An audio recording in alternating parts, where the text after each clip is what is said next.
I'm 22F. I have 3-year-old twin boys, and I had a baby girl not even 2 days ago. My sister, Jodie, is 34 and has been suffering from infertility for the past 10 years, as well as repeated miscarriages. I used to feel really bad for her and also a bit guilty as I got pregnant twice while being on contraception.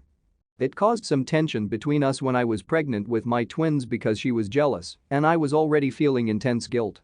This time around, she wasn't as jealous, but I still felt it was unfair.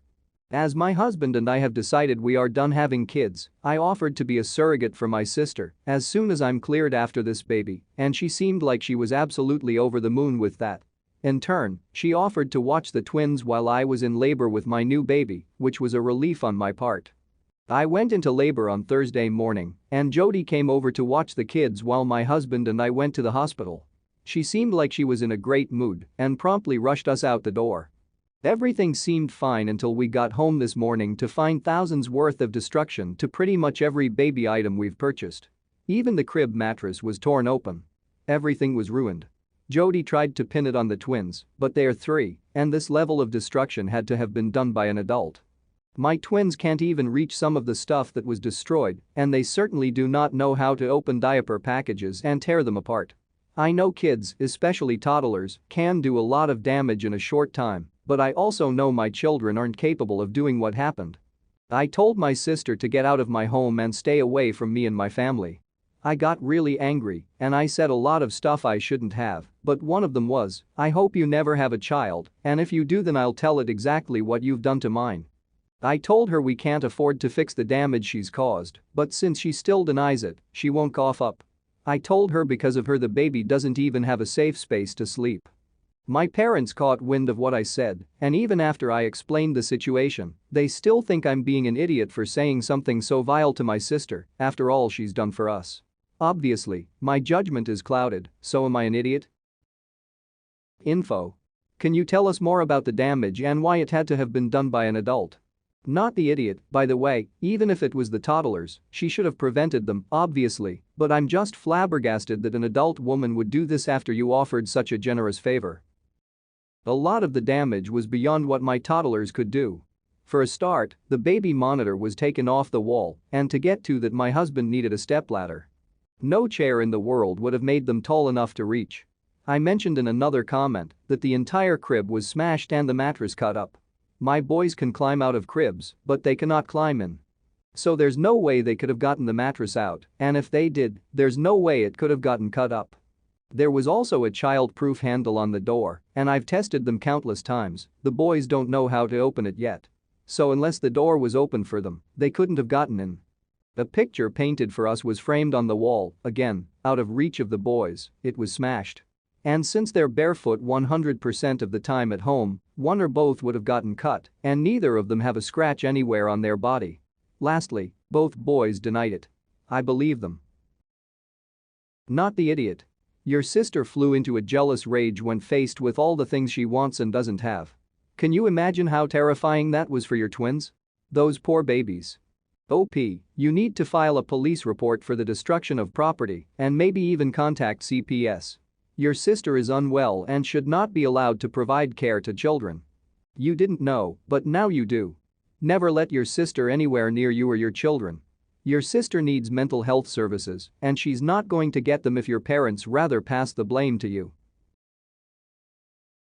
I'll preface this by saying that my husband, 33, has a friend Carl, 33, who he considers to be one of his closest friends.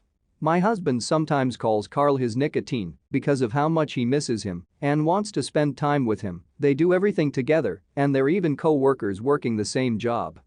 Unfortunately, Carlos's wife passed away from cancer 3 months ago, which caused him to distance himself. My husband felt devastated for him. He recently started spending more time with him and brought him meals and new clothes. We planned a 3-day vacation to another state. I made a hotel reservation for 2. Unbeknownst to me, my husband had invited Carl to come with us. This made me upset because it spoiled the entire vacation, not trying to be dramatic. I only found out when he went to pick him up. I put up with it after my husband explained that Carl is a recent widower who's been wallowing in grief for so long and needed this vacation. The problem is money is tight, and since Carl hasn't worked ever since his wife passed, he couldn't pay for his own room, and we didn't have a budget for it. My husband said we should just share one room, and I again agreed since he said we'd be out all day on the beach anyway. The first night, I was in bed when my husband and Carl got back. I got woken up by my husband telling me to get out of bed and sleep on the mattress he put for me on the floor, and he and Carl would take the bed. I asked if he was serious, and he asked what else is he supposed to do. He said Carl was a guest, we can't let him sleep on the floor, and at the same time I can't share a bed with Carl while he, my husband, sleep on the floor. I told him I didn't sign up for this, but he told me to shut up and tried to pull the Carl is a widower card. I told Carl to get out, then got up and got dressed to go home. My husband started yelling at me, calling me irrational, but I wasn't having it. I left the hotel and traveled back home. Carl didn't say anything when he saw me leave, except that I was making this non-issue an issue. They got back and my husband refused to even talk about it, but still said I ruined this for Carl and us, and acted abhorrently and disgustingly. I admit Carl is struggling and I might have ruined this for him, but I didn't even know he was coming. Not the idiot. No shade here. I think your husband might be into men, specifically Carl. I'm not going to throw my wife to the curb for a friend. Compassion and empathy are one thing, but this is just plain insanity. Might want to get some therapy or have some hard convos. Not the idiot. This is pretty odd behavior. Why wouldn't your husband consider your needs as his wife? Do you ever consider they may be closer than just friends? So, how long has your husband been having an affair with Carl? This utter disrespect for you surely signals the end of your marriage. The logic applied here is bizarre, and you've become the third wheel in their relationship. You're either being used as a beard, or your husband is in deep denial about his sexuality. It sounds like there are no children, so leave now while you can. You have my sympathy, but you would be foolish to stay past this point. Not the idiot.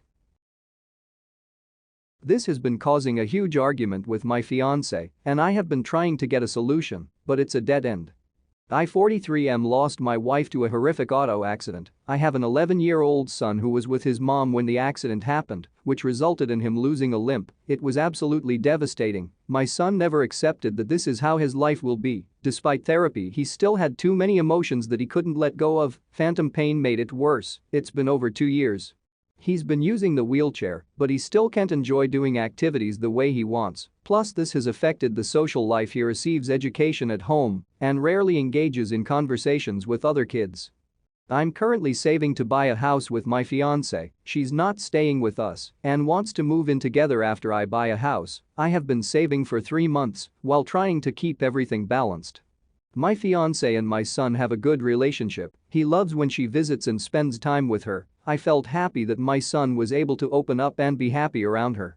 Last week, my son was watching some videos of kids playing, running, doing activities, and they all had a prosthesis. He was impressed that they were able to do cool stuff and enjoy their time like that. He knows how it was difficult for them in the beginning and was impressed of how far they got. He started becoming interested and told me he wanted to have a prosthetic leg and learn new skills and said he felt paralyzed in his wheelchair. I started looking into it and I had met with the medical team and I'd been told about the process.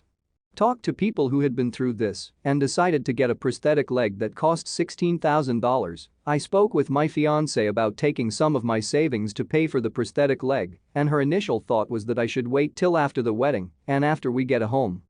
Then she might even help with saving, but I just started saving and have about 20,000, so that'd be waiting for more than a year. She insisted and thought of it as the logical thing to do, said my son waited for 2 years, won't hurt to wait a little more.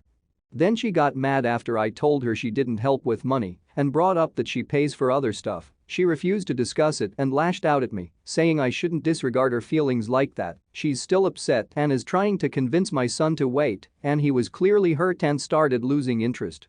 Am I the idiot, as she says? Not the idiot. OP, your son has gone through severe trauma and is finally showing some light about living his life, not just being alive. Please don't extinguish that light. You have the means to invest in giving your son a happy, balanced future.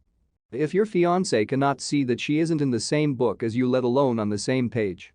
It's not about your son waiting longer. He has been stuck in the darkness of his trauma for so long and is willing to move forward and out of that space. Support him. You aren't an idiot for putting your child first in this context, you're being a good parent. This is a hill worth dying on, OP. Not the idiot if she thinks your son can wait 2 years, she should put her money where her mouth is and wait 2 years. Not the idiot. Your fiancé wants your son to wait years in a wheelchair so that she can have her dream wedding and move into a house that you're paying for? And she went so far as to try to persuade your son that he could wait? Don't marry this woman. She's torpedoed any possibility of a good relationship with your son by insisting that her selfishness is more important than his health and happiness, and there's no reason to think that her egotism will suddenly vanish once she's got what she wants.